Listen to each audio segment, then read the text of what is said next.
Listo. Vamos a iniciar entonces en el nombre del Padre, del Hijo, del Espíritu Santo. Amén. Dios te salve María, llena eres de gracia, el Señor es contigo. Bendita eres entre todas las mujeres y bendito es el fruto de tu vientre Jesús. Santa María, Madre de Dios, ruega por nosotros los pecadores, ahora y en la Ahora hora y de en la nuestra hora de nuestra muerte. muerte. Amén. Gloria al Padre, gloria al Hijo y gloria al Espíritu Santo, como era en Como un era en un principio, ahora y principio, es siempre, ahora y por los siempre, por siglos los de los siglos de los siglos. siglos. Amén. Amén. Ave María Purísima, sin Sin pecado pecado concebida. concebido. En nombre del Padre, del Hijo, del En Espíritu nombre del Padre, Santo. y del Hijo, y Amén. del Espíritu Santo. Amén. Bien, dice San Atanasio que si los seres humanos se comportaban ya de esa manera tan irracional, es decir, tan poco conforme a Logos, ¿no? A Cristo, a su imagen y semejanza, y de esta manera tan inapropiada, y que además el error demoníaco arrojaba por todas partes su sombra y ocultaba el conocimiento del verdadero Dios, llevándonos cada vez más como humanidad a extravíos más graves y sobre todo a hundimientos más profundos, pues ¿qué debía hacer Dios? O sea, ante digamos, ante esta degradación del ser humano, ante este hundimiento, pues ¿qué tenía que hacer Dios? Y pregunta Atanasio, ¿acaso debía callar ante tales cosas y abandonar a los seres humanos para que fueran engañados por los demonios y no conocieran a Dios? ¿Acaso es algo que Dios debía de hacer? ¿Qué ventaja tendrá el Dios creador o qué honor le correspondería si los seres humanos que llegaron al ser por él no lo honran, sino que consideran que fueron creados por otros? O sea, al final, ¿qué honor tendría Dios si no resplandece la luz de la verdad? Dice Atanasio. Pues entonces parecería que Dios los hubiera creado y además los hubiera dejado en una especie de indigencia para que fueran tomados por otros. En este caso, por ejemplo, por los demonios, ¿no? Y que se olvidara que en realidad el ser humano fue hecho para Dios mismo. No se preocupará entonces Dios de sus criaturas y no procurará que no se aparten de él y precisamente se entreguen a los que no existen. O sea, digamos que, hola Paola, bienvenida, ¿cómo estás? Hola, profesor. Bien, bien, gracias. ¿Mm? Aquí con frío. Muchas gracias. Qué bueno, Buenas bienvenida. tardes a todos. Entonces, dice Atanasio, ¿qué acaso Dios no tenía o no debía preocuparse por la criatura que él mismo había hecho? ¿Qué tenía que suceder sino renovar de nuevo a este que había creado a su imagen, para que de nuevo a través de él pudieran conocerlo los demás? ¿Y cómo podría suceder si no se hubiera presentado en carne la propia imagen de Dios? Jesucristo, Salvador nuestro. Entonces, vean, aquí hay algo importante y es que digamos, ejercicio de salvación que lleva a cabo Dios mismo y lo lleva en persona, es decir, en carne, ¿no? En carne propia, también va acompañado de un ejercicio de renovación.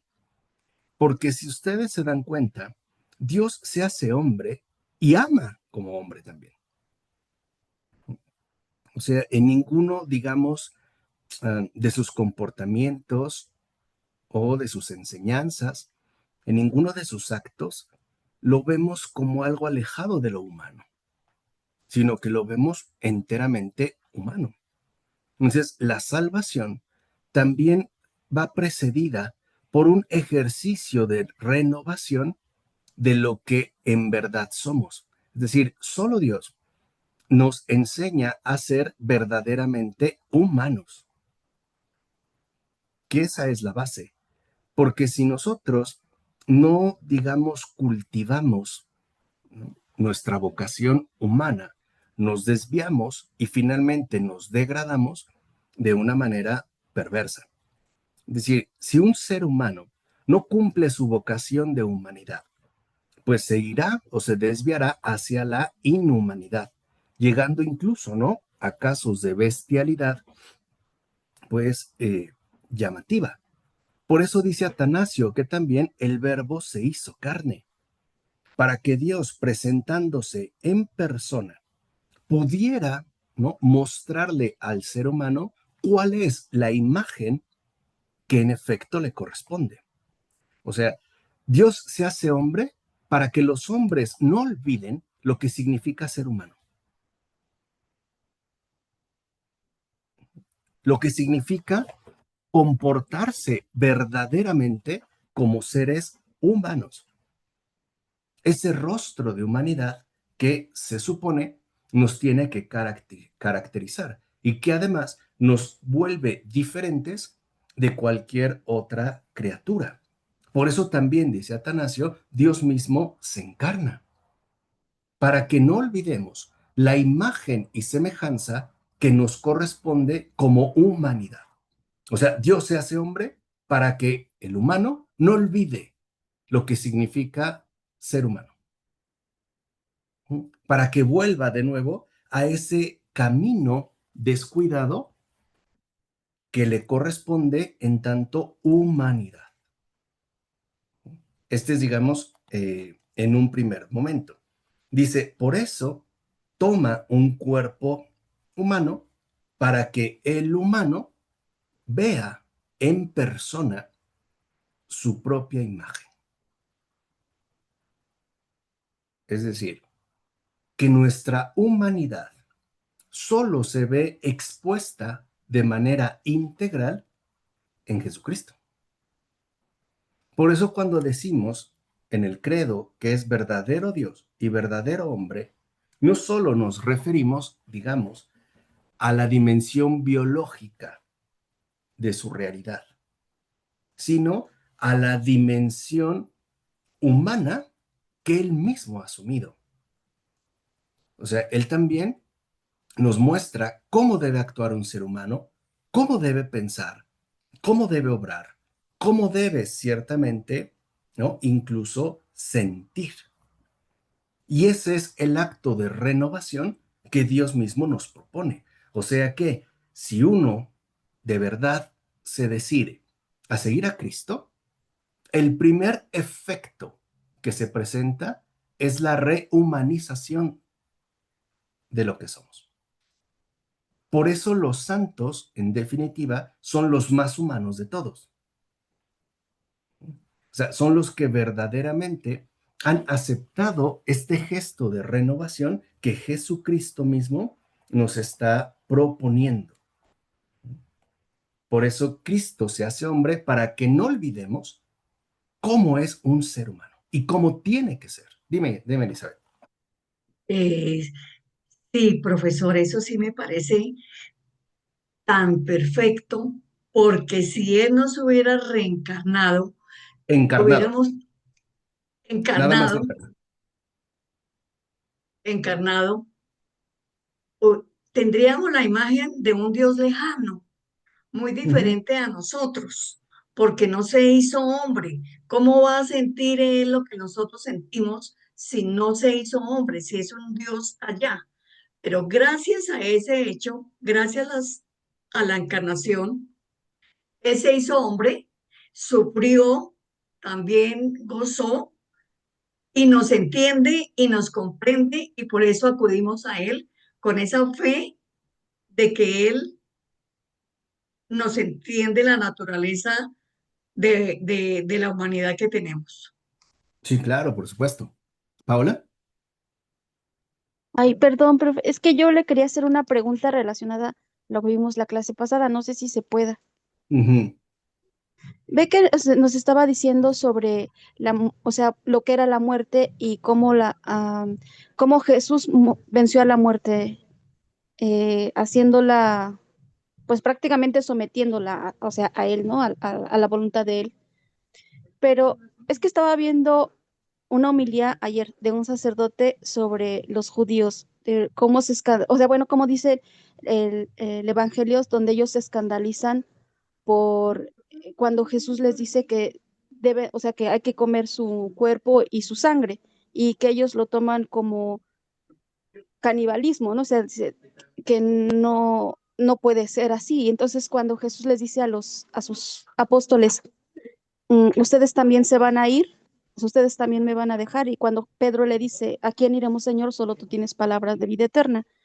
San Atanasio no habla o no tiene, o sea, explica algo así del por qué. O sea, yo ayer le digo, con la clase pasada, yo entendí, y espero que esté bien entendido, que cuando nosotros comulgamos el cuerpo y la sangre de Cristo, pasa lo mismo, o sea, que Él hizo con la muerte, o sea, en nosotros. Cuando nosotros al comulgar, evita Él, no, bueno, no evita, ya creo que ya lo evitó, pero más bien es para nosotros el evitar que el pecado que vamos cometiendo siempre, o la misma recaída que nosotros tenemos, hace que el cuerpo y la sangre de Cristo nos eviten ya no, a lo mejor no la muerte, sino la condenación eterna. ¿Es así Sí, o no? en parte, pero en realidad, digamos, siguiendo esta línea que ahorita hemos mencionado, lo que sucede cuando recibimos el cuerpo y la sangre de Cristo es que nosotros recibimos en carne propia el triunfo de la vida. Es decir, la transformación, ¿no? Interior, oculta, profunda, interna, de lo que somos de raíz. Ese es el primero, o sea, es una transformación. Cristo nos comparte el triunfo de la vida, ¿no? Más allá, digamos, del pecado, de esta tendencia que tengamos, lo que nos ofrece es una renovación total de vida, teniéndolo como alimento. O sea, cuando uno se alimenta, cuando uno come, uno lo que aprovecha son los nutrientes que hay en este alimento, ¿sí? Y lo que no se desecha. Con Cristo, todo es aprovechable, porque todo en él es sustancial. Su palabra, su enseñanza, su ejemplo, pero también su carne, su sangre. No a la manera de un canibalismo, sino a la manera de una donación plena, donde la materia queda completamente espiritualizada. Por ejemplo, comer carne de un animal involucra matarlo, pero a Cristo no se le mata. Cristo lo que nos ofrece es la fecundidad de su vida inagotable. Y es lo que quiere, digamos que nos va preparando el terreno para finalmente acceder a la vida eterna. Recuerden que la vida eterna es ser Dios, porque ese es su propósito. A eso nos ha llamado, a eso es a lo que nos ha precisamente convocado, a la vida eterna. Por supuesto que nuestras debilidades o nuestras caídas, pues él mismo lo dijo, serán inevitables, pero no son obstáculos insuperables para la vida eterna que él nos ofrece. Por eso tenemos la confesión, que sería, digamos, como una especie de lavado, ¿no? Entonces, aquí lo importante es, ¿qué es, cuál es nuestro verdadero sustento? Ujú. Por eso, si se acuerdan todavía, en antiguas oraciones se pedía por casa, vestido y sustento. No se hablaba solamente de comida o de alimento, sino de sustento. O sea, ¿qué es aquello que en verdad sustenta nuestra vida? ¿Cuál es, digamos, nuestro refuerzo nutricional y aquello que me sustenta como humano en este mundo? Si yo comulgo, se supone que es Cristo. Si no comulgo, será cualquier otra cosa. Pero este es, digamos, como un primer señalamiento. Por eso tiene que ver con lo que menciona San Atanasio. Dios se hace hombre para que le recuerde al hombre cómo mantenerse humano en este mundo. Eso significa que no tenemos pretexto para denigrarnos, ¿no? A pesar de todo. O sea, que sí es posible mantener un perfil humano en este mundo, como él lo hizo y como nos está, digamos, como nos ha mostrado a través de su propia persona. Y aquí es donde San Atanasio da un ejemplo. Dice, cuando una figura ha sido tallada en madera y esta figura ha sido borrada por la suciedad exterior que se le acumuló, es necesario que se presente de nuevo, ¿no? Aquel de quien era la figura, para que la imagen pueda nuevamente salir a la luz, pero lo hace en el mismo material. O sea, no desecha la madera. Así como nosotros, nuestra humanidad fue corrompida, pero el Señor no despreció la humanidad. Lo que va a hacer es limpiarla. Lo que va a hacer es quitarle toda la suciedad que la recubre para que emerja de nuevo la imagen que en efecto le corresponde, tal y como Dios nos ha creado. Por eso también acuérdense que los padres de la iglesia desde el principio hablaban del bautismo en términos del baño saludable o hablaban de regeneración. No hablaban como tal de bautismo, sino de regeneración, baño saludable, incluso, ¿no? Purificación. Dice, lo mismo ha hecho Dios. Él se presenta para renovarnos y para que recuperemos la imagen que nos corresponde, que es la suya, para que seamos efectivamente como Cristo. Así pues, Dios, que es bueno, queriendo ayudar a los seres humanos, viene como humano.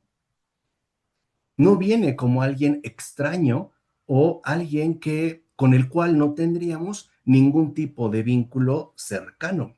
No, dice, viene como humano y viene incluso con un cuerpo semejante al nuestro y de origen humilde. O sea, ¿a qué se refiere con origen humilde? O sea, un cuerpo humanamente real. Por ejemplo, un cuerpo que se cansa, un cuerpo que se debilita, un cuerpo que experimenta necesidades. Pensemos el hambre, el frío, etcétera, etcétera. O sea, con su origen tal cual. ¿Para qué? Para que los que no quisieran reconocerle a partir de su providencia y de su gobierno soberano en el universo, o sea, a través pues de su manifestación en toda la creación, entonces pudieran reconocerle a partir del verbo encarnado. O sea, de una forma mucho más concreta, ¿no? Y, por así decirlo, accesible, a través precisamente de las obras hechas, ¿no? Con su propio cuerpo y, por ende, a través de su propia humanidad. Entonces, esto es algo extraordinario porque Cristo se hace humano para que nosotros nos volvamos nuevamente humanos, no perdamos la humanidad. Y además, para que viéndolo a Él en su dimensión humana, veamos también a aquel que le ha enviado, es decir, al Padre. Dios se hace visible para que nosotros veamos a través de Él al invisible. Viene, por ende, a renovar nuestra humanidad, pero también a mostrarnos al Dios que tanto nos ama, al Dios que es el Padre nuestro. Y como un buen maestro que se preocupa de sus discípulos, educa a los que no son capaces de aprovecharse de cosas más avanzadas y lo hace a través de descender por medio de las cosas más accesibles. O sea que en el caso de Cristo no hay dificultades, pues. No es que nos coloque, por ejemplo, enseñanzas de difícil acceso o prácticas que involucrarían a lo mejor una fortaleza, pues que no todos necesariamente tenemos. Lo va a hacer de la manera más sencilla, es decir, de una manera humanamente accesible. Los seres humanos, dice Atanasio, volvieron la espalda a la contemplación de Dios y como hundidos en un abismo, tenían sus ojos dirigidos hacia abajo. ¿Qué quiere decir? Que nuestra mirada se había como extraviado en las cosas ciertamente inferiores. Y por eso buscaban a Dios en la creación y en las cosas sensibles, incluso reconociendo cosas creadas como los astros o plantas o animales como deidades. O llegando al extremo, que ya nos lo había explicado, ¿no? En su texto contra los paganos, de otorgarles a humanos mortales un estatus de divinidad.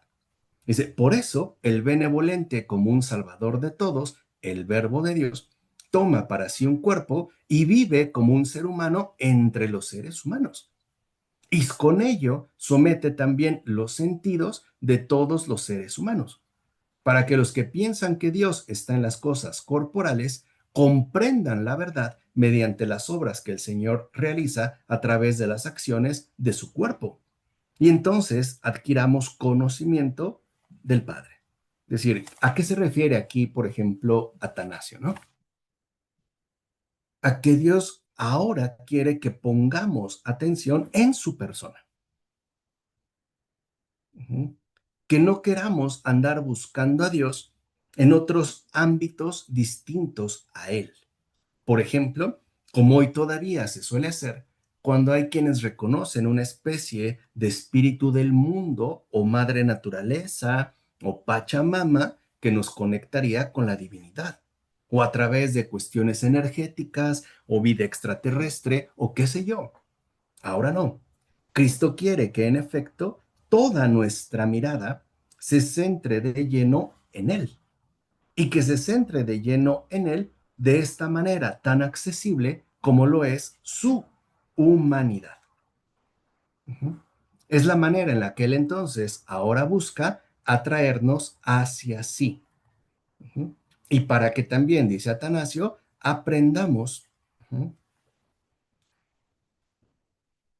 que solo Él tiene una peculiaridad que ningún otro comparte. O sea, que entendamos que Cristo es verdadero hombre, pero además es algo más. Es verdadero Dios. Piensen, por ejemplo, ¿no?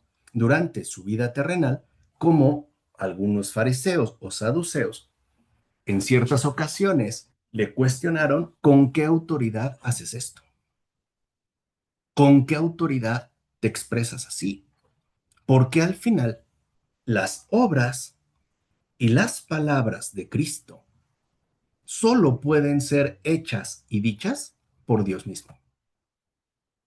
Eso es lo que inquieta, o sea, que este Jesús es pues verdadero hombre, pero también es verdadero Dios. Porque, como dice Atanasio, no ha habido obras como las que él realizó. ¿Sí? Y no solo, digamos, las obras llamativas, sino esas innumerables conversiones que muchos alrededor del mundo y a lo largo de los tiempos han ciertamente experimentado. Ujú. Que este Cristo tiene algo especial, que incluso, como dirán los padres de la iglesia, este Cristo está tan vivo que sigue convirtiendo corazones y llamando a muchos a su servicio. Y además, para que los seres humanos no fueran ya arrastrados, ¿no? Y manipulados por los demonios, él mismo se presenta como la fuente de luz que nos rescata de las tinieblas. ¿Por qué? Porque el Señor sabe que también nosotros estamos expuestos a poderes que no vemos y que además no dominamos. Que si lo quieren ver así, estamos en una desventaja. ¿Sí? Por la acechanza de los demonios. O sea, por eso Él también nos viene a mostrar de qué manera uno queda libre, digamos, de este sometimiento por medio de la aceptación de su enseñanza, de su ejemplo y de su humanidad. O sea, por medio de la aceptación de la obra de Dios. Por eso, por decirlo de esta manera, si Cristo en su humanidad quiere que miremos al Padre, el demonio quiere que nos veamos a nosotros mismos y que a Cristo lo veamos de reojo, pero no más. Que sí lo acepte como alguien admirable, alguien, pues sí, ¿no? Hoy diríamos muy cool, ¿no? Alguien muy nice, pero que al final, pues no tiene mayor relevancia para que yo siga adelante con mi propia vida. Dice, y para que los hombres también aprendieran que la muerte no es invencible y tampoco es inquebrantable, nos muestra con su resurrección que lo que verdaderamente triunfa es la vida, es Dios, y no el reino de la muerte. Dice, por estas razones nació y apareció como un ser humano, y también murió y resucitó, ¿no? Debilitando de por medio todas estas, digamos, equivocaciones y sobre todo rescatándonos de las tinieblas que en efecto nos envolvían. Que es, digamos, parte, ¿no?, de la renovación que Cristo en efecto ha llevado a cabo. Dice, de ahí pues entonces que si los seres humanos habían descendido al ámbito inferior de lo sensible, pues Él desciende también a esa inferioridad sensible para traerlos hacia sí. O sea, que si para nosotros cuenta lo que vemos, pues Él se hace visible. De tal forma que entonces ya no haya pretextos para andar extraviados. Dice, y una vez viéndolo al verbo como humano, también por medio de las obras que realiza y de las palabras que dice, viéramos que Él no solo es humano, sino que también es Dios. Entonces, digamos que la encarnación del verbo, como dice Atanasio, es como un medio accesible para cualquiera de nosotros. Ya no tendríamos que andar buscando a Dios en, digamos, en otras instancias que efectivamente nos pueden llegar a extraviar o a confundir. Y nos recuerda Atanasio que el verbo, el logos, se despliega en todas partes, arriba y abajo, en la profundidad y en la superficie. Arriba, en la creación. Abajo, en la encarnación.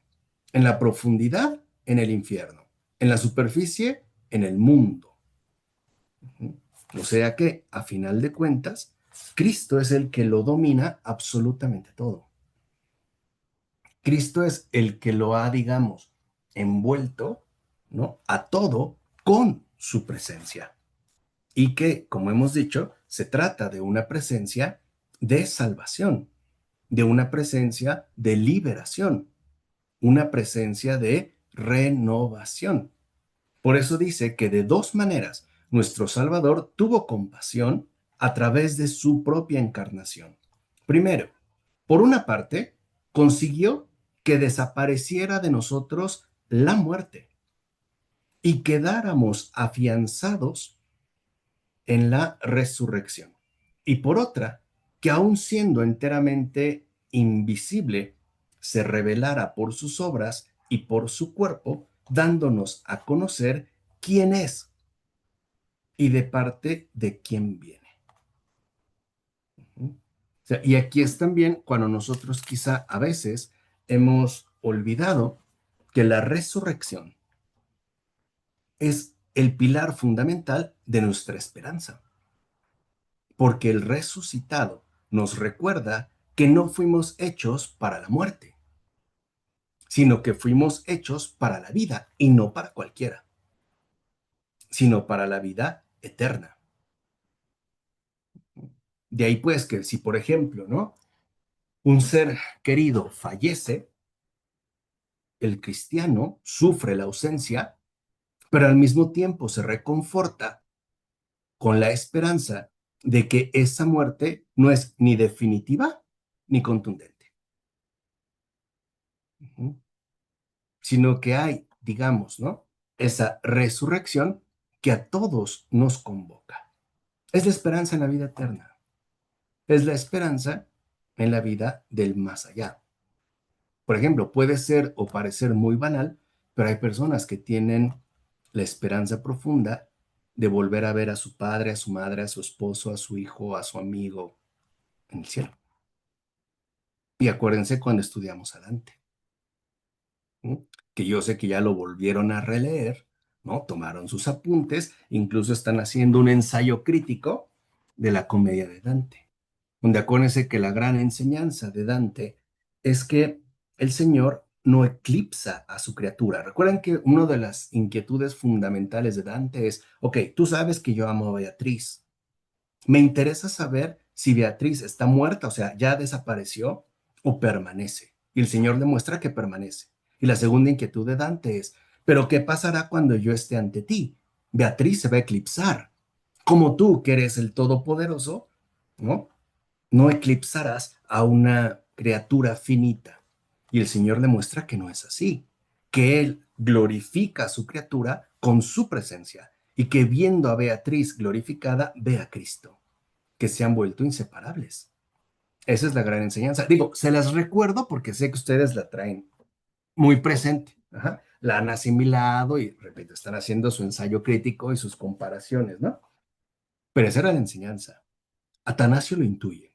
O sea, Atanasio intuye que la resurrección no es una formalidad, es un hecho. Y es un hecho dado. ¿Sí? Es un hecho contundente.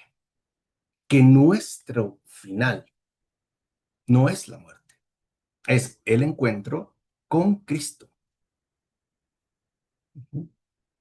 Y eso es algo lo que también nosotros deberíamos de reforzar. O sea, algo en lo que tendríamos, me parece, que fortalecernos en estos tiempos. Ujú. Y dice Atanasio, y por si fuera poco, lo más maravilloso es que siendo el Logos, no era contenido por nada, sino que en él están contenidas todas las cosas. Y lo maravilloso es que el que contiene el universo entero pueda manifestarse, digamos, en la particularidad de un cuerpo. O sea, que Dios, pues, lo increíble es que Dios o el infinito se haga finito, que Dios se haga humano. Y esto era lo maravilloso, que a la vez que vivía como un ser humano y daba vida como verbo al universo, y como hijo estaba con el Padre, no estaba ni fisurado ni fracturado. Es el logos, es decir, el sostén del universo entero, el Hijo del Padre y también Jesús de Nazaret. Todo. O sea, no merma, ¿no? Digamos, por un u otro lado. Dice, por ello no sufrió al darle a luz la Virgen, ni fue contaminado cuando estaba en el cuerpo, sino que él santificó su cuerpo. El mismo, o sea, no es que quedara ciertamente limitado, por ejemplo, diciendo que, bueno, pues Dios se hizo hombre, entonces abandonó el cielo y la Trinidad está incompleta, ¿no? Por hablar de esta manera. No, el Hijo sigue estando con el Padre, pero al mismo tiempo está en la tierra. Y es lo que hoy vemos en el caso de la Eucaristía. Jesús está en cualquier Eucaristía y está a la derecha del Padre. O sea, y no por ello, digamos, disminuye, ¿no? O no, por ello, ciertamente, se fragmenta. Dice, en realidad, hemos visto al que alimenta y da vida a todas las cosas. Cristo es el dador de vida. Cristo es el verdadero y único dador de vida. Dice, su cuerpo, por supuesto, como cuerpo de origen humilde, ya sabemos qué significa esto, fue engendrado y alimentado con alimentos apropiados.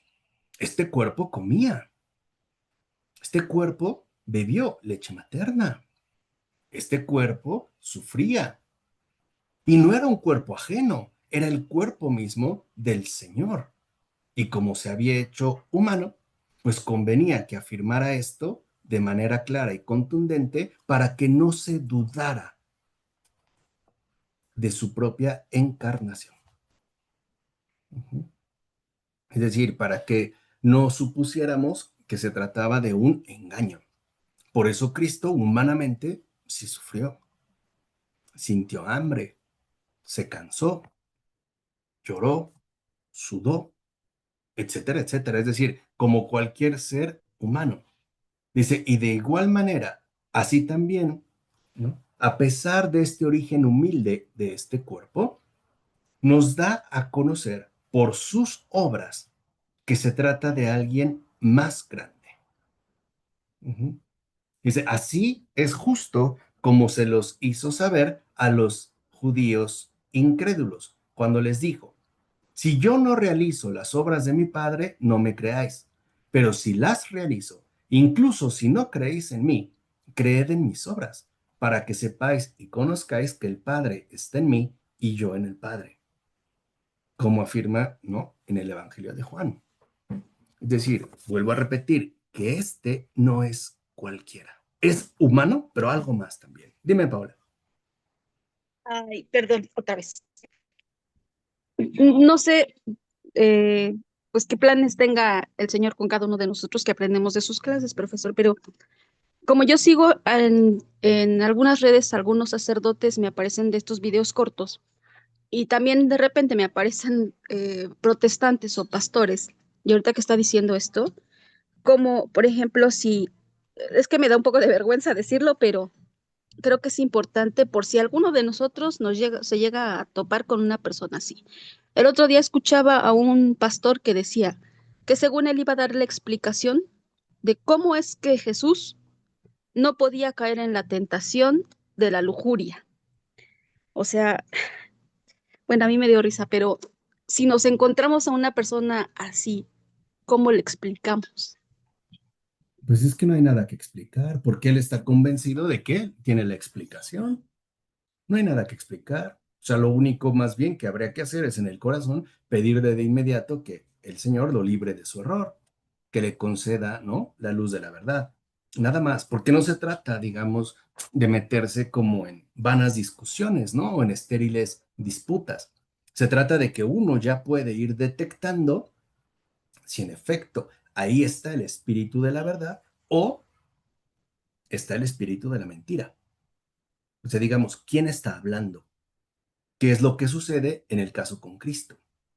Por ejemplo, su origen humilde le es echado en cara varias veces. Digamos, cuando los fariseos le dicen, no es este el hijo de Jesús, de José y de María. O sea, no es este el insignificante mortal que todos conocemos. Pero al mismo tiempo los sorprende y los escandaliza con las obras que lleva a cabo. Por ejemplo, dice Atanasio, dominar a los demonios y ahuyentarles no es obra humana, esa es obra divina. O más aún, verle curar enfermedades es algo que llama la atención. Es algo que solo puede hacer, ¿no?, Dios mismo. Purificar a los leprosos, hacer andar a los cojos, abrir los oídos de los sordos, dar la vista a los ciegos, ¿no? Dicen en pocas palabras, recuperar la salud del cuerpo de todos sus males y enfermedades no es algo que esté al alcance de los humanos. Incluso al verle dar lo que le faltaba al que había nacido con algún defecto natural y abrir los ojos del ciego de nacimiento, ¿quién no habría pensado que la creación de humanos le está sometida y que él es su artífice y su creador? O sea, en pocas palabras, ¿por qué podía hacer esas obras? Porque eran las obras que él mismo había creado. Por eso. ¿Por qué podía devolverle la vista a un ciego? ¿Por qué lo había creado? Porque no es algo que le resulte inaccesible, porque es obra de sus propias manos. Así como un escultor, por ejemplo, hace en arcilla y de repente la puede hacer, así también Dios con la humanidad. O sea que tiene soberanía y poder sobre ello. Y ojo, no solo, como dijo Atanasio, sobre lo humano, sino incluso sobre lo demoníaco. Solo Dios tiene soberanía sobre lo demoníaco. O sea, solo Dios los acalla, los ahuyenta. Me dice, el que da a un hombre lo que no tenía por nacimiento, sin duda alguna, es también el creador de ese ser humano, digamos, de esa humanidad. Por eso, cuando al comienzo desciende hasta nosotros, se construye un cuerpo nacido de una virgen, para ofrecer a todos una prueba no pequeña de su divinidad, porque el que ha nacido en cuerpo es precisamente el creador de todos los cuerpos. Digamos que está tomando algo suyo, no ajeno, porque recuerden que nosotros fuimos creados por él. Y al ver este cuerpo nacido de una virgen, o sea, sin la participación de un varón, ¿cómo no pensar que el que se manifiesta de esta manera, pues es el Señor de todos, que no necesita de la participación humana? En pocas palabras, que no está sometido a la biología, que no, ciertamente no requiere, digamos, del auxilio, en este caso, biológico. Al ver el agua transformada en vino, ¿cómo no vamos a pensar que Él ha creado el agua y el vino? Que todo está literalmente, ¿no? A su alcance. Que Él no es alguien que actúa desde fuera, sino alguien que dispone de todos los elementos. Por esta razón, dice Atanasio, el Señor caminó sobre el mar y se paseó por él como si estuviera sobre la tierra, para que algo quedara claro. Este Cristo, este Jesús, posee dominio universal. ¿Se acuerdan cuando va en la barca que hace callar la tormenta? Que lo primero que se pregunta, ¿no? Los discípulos es, ¿quién es este que hasta, ¿no? Los vientos le obedecen? ¿Quién es este que camina sobre las aguas como si estuviera en un paseo dominical? ¿Quién es este, ¿no? Donde la creación parece estar completamente a su disposición. ¿Quién es este, no? Que hasta los vientos le obedecen. Es decir, cuando con una pequeña cantidad de alimentos nutrió a una multitud tan grande y lo hizo pasar de la indigencia a la abundancia, es decir, cuando con 5 panes sacó a 5,000 hombres y le sobró otro tanto, él mostraba que era el Señor de la providencia universal. O sea, no solo es el Señor del universo, es el proveedor del universo que él mismo ha creado. O sea, que Dios es creador y es sustentador. Dios no solo crea, se ocupa de su creación, la mantiene. Filosóficamente diríamos, la mantiene en el don de ser. La conserva, la fundamenta, la sustenta. Por eso era perfectamente justo que el Salvador realizara todas estas cosas, para que los seres humanos que habían desconocido su providencia universal y que no habían logrado reconocer su divinidad a través de la creación, vieran al menos las obras que cumplía mediante su cuerpo y a través de él se hicieran una idea del Padre. Es decir, y ya de manera concreta. Cuando se ve, dice Atanasio, su poder contra los demonios, cuando se ve que estos reconocen al Señor, ¿quién dudará todavía en su alma? Y se preguntará si éste es o no el Hijo de Dios. Incluso vemos, dice Atanasio, que el Señor no ha permitido que la propia creación guarde silencio, sino que, y esto es admirable, incluso en su muerte, o más bien en su victoria sobre la muerte, o sea, en la cruz, toda la creación confesaba que el que se hacía conocer y sufría en su cuerpo no era simplemente un hombre, sino el Hijo de Dios, el Salvador de todos. Me dice, y tenemos pruebas claras. Por ejemplo, el sol retrocedió, la tierra tembló, las montañas se quebraron y todos fueron asaltados por el temor. Incluso de ese terremoto hay testimonios en fuentes no cristianas de un fenómeno inexplicable. Cuando se oscureció, no era la oscuridad de la noche, era otra oscuridad muy diferente. Ana Catalina Emmerich, por ejemplo, dice que era tan densa esta oscuridad que la gente tenía que ir caminando a tientas con las manos afuera, no veían nada, nada. Y que en efecto ese temblor no solo se sintió ahí, sino en otras partes. El sol retrocedió, es decir, como que se ocultó, avergonzado, como avergonzado de lo que había ocurrido. Como en luto, digamos que se apagó, como haciendo luto de la muerte, ¿no? Del creador de todo el universo. O sea, y no son, digamos, simples invenciones. Dice, y esos prodigios precisamente indicaban que este que estaba sobre la cruz era Dios, era verdadero Dios. Por ejemplo, también el hecho de que cuando él muere, y se menciona, muchos muertos salieron de sus tumbas. Él muere y otros viven. Él muere y la muerte es fulminada. Por eso ya Atanasio ve que en la crucifixión no está propiamente la muerte de Cristo, sino el triunfo sobre la muerte de Cristo. O sea, ahí está, pues, ¿no? El triunfo de la vida.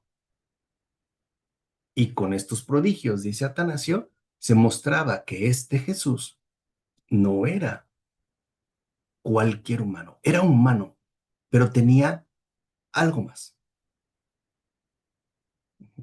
Incluso al verle obrar, al hablar, cuando los evangelios dicen, ¿no? La gente quedaba sorprendida por su sabiduría, por sus enseñanzas, por su modo de obrar, por sus milagros. Quedaba sorprendida. O sea que este humano era también algo diferente, algo especial. En pocas palabras, era Dios. Y por ello, dirá Atanasio, que ningún otro podía resucitar y conceder esta resurrección a aquellos a quien él mismo había creado, porque Dios es la vida misma. Y solo él podía destruir la muerte y el culto a los ídolos. Solo él. Solo él ciertamente tenía este poder, pero quedaba pagar la deuda de todos. Así, después de haber mostrado su divinidad con sus obras, le faltaba ofrecer el sacrificio por todos, entregando a la muerte el templo de su cuerpo, a fin de hacer a todos o dejar libres a todos de esa antigua transgresión. Allí se revelaría entonces superior a la muerte, mostrando en su propio cuerpo esas primicias de la resurrección universal. Es decir, a lo largo, veamos como dos pasos importantes. El primero, cuando Jesús va al bautismo, no lleva pecado. ¿A qué va? ¿Por qué acude al bautismo de Juan? ¿Y por qué Juan primero, ¿no? Predica y ejecuta ese bautismo? Era un lavado, ¿no? Imagínense que Juan Bautista en una tarja lavó trastes llenos de suciedad. Uh-huh. Esta tarja era el río Jordán. La gente que iba ahí dejaba sus inmundicias, sus pecados, sus maldades, etc. Cuando Jesús entra como esponja y absorbe toda esta suciedad humana. No va a dejar pecado, va a recoger todo el pecado del mundo, todo el pecado del mundo. Cuando sale, por eso el cielo ya está abierto. Por eso se abrió el cielo, ¿no? descendió de forma visible el Espíritu Santo, como en forma de paloma, y una voz que decía, este es mi Hijo muy amado. Escúchala. Ya no hay impedimento. Él no va a entregar pecado, va a recoger todo el pecado y lo va a llevar en carne propia. ¿Y qué hace con este pecado? Lo lleva a la cruz. Carga con este pecado en su pasión hasta la cruz y ahí lo clava. Ahí lo lleva a morir en la cruz y por ende a entregar todo el pecado del mundo, todo pecado humano, desde el más pequeño hasta el más grande, a la misericordia divina, al Padre. Y lo hace en carne propia.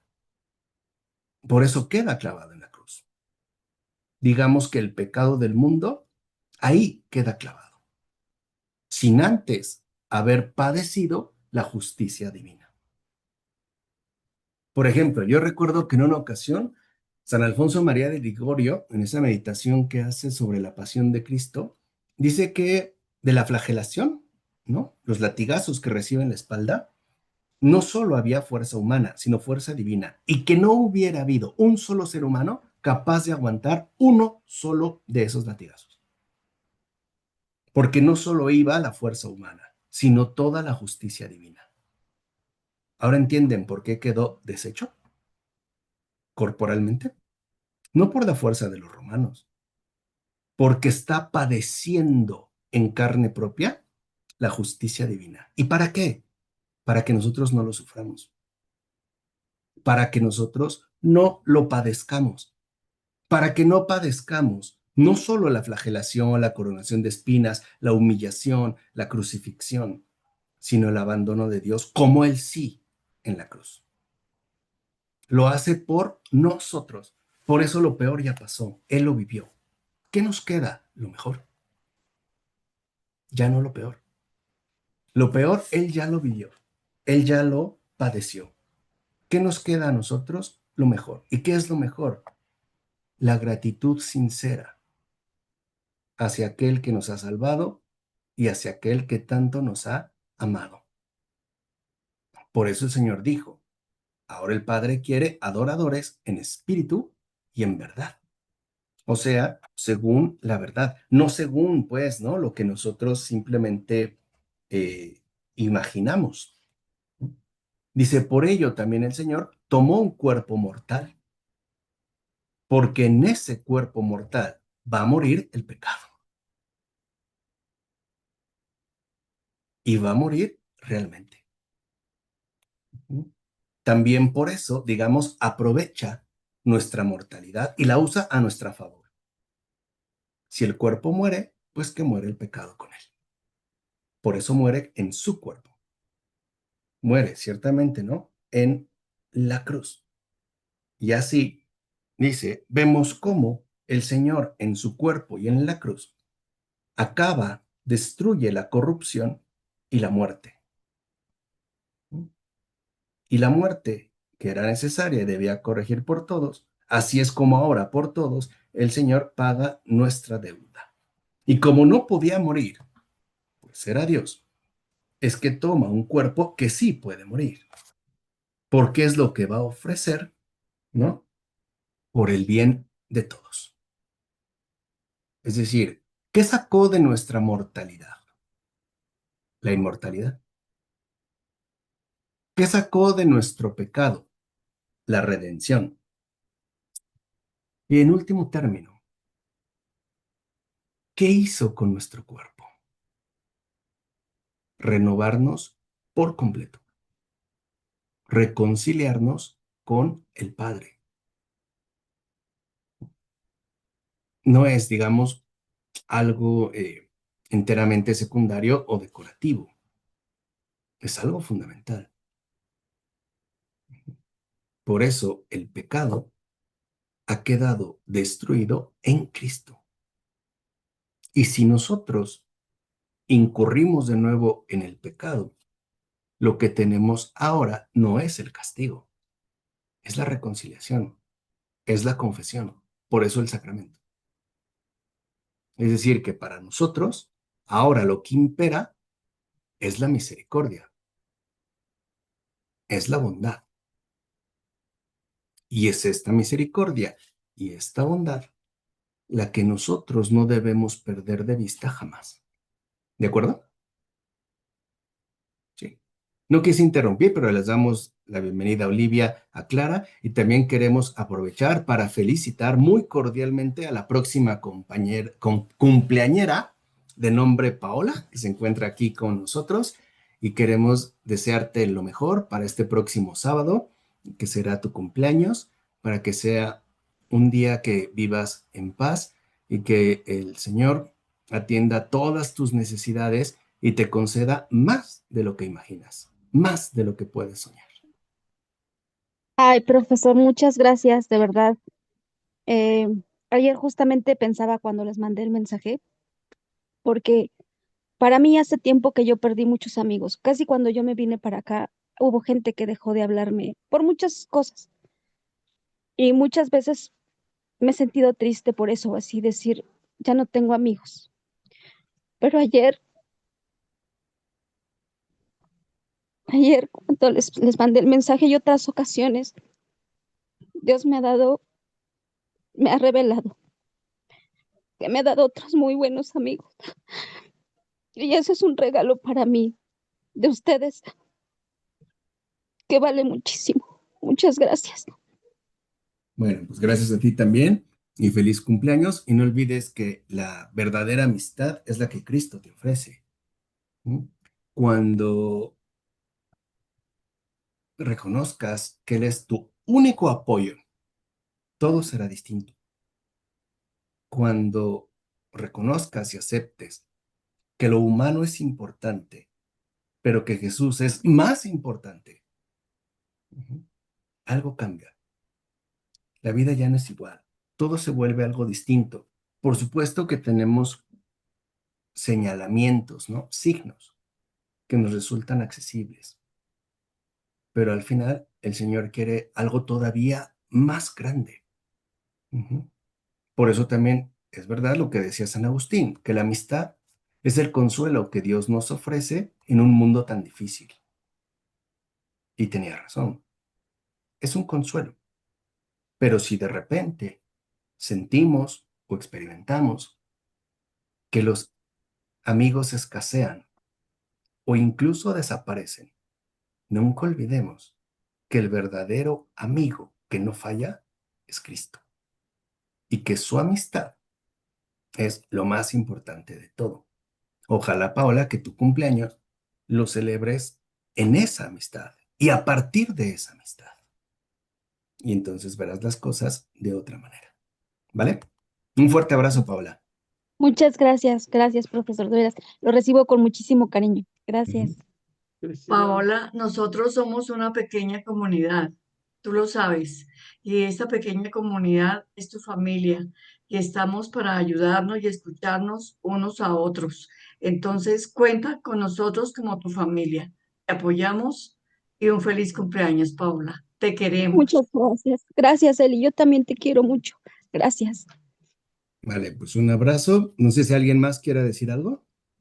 Omar, Paola, pues contenta y cuenta con nosotros, bueno, conmigo, pues yo hablo por mí, ¿verdad? Cuenta conmigo, tienes mi amistad y mi apoyo. Te mando un fuerte abrazo y que la pases muy contenta. Muchas gracias, Oli. Gracias. De verdad, te lo agradezco mucho. Gracias. Sí, muchas felicidades, Paula. Gracias. Gracias, Omar. Gracias. De verdad, se los agradezco mucho. Y Gracias por su cariño. acuérdense en lo que hemos insistido. No estás sola, Paola, no estamos solos.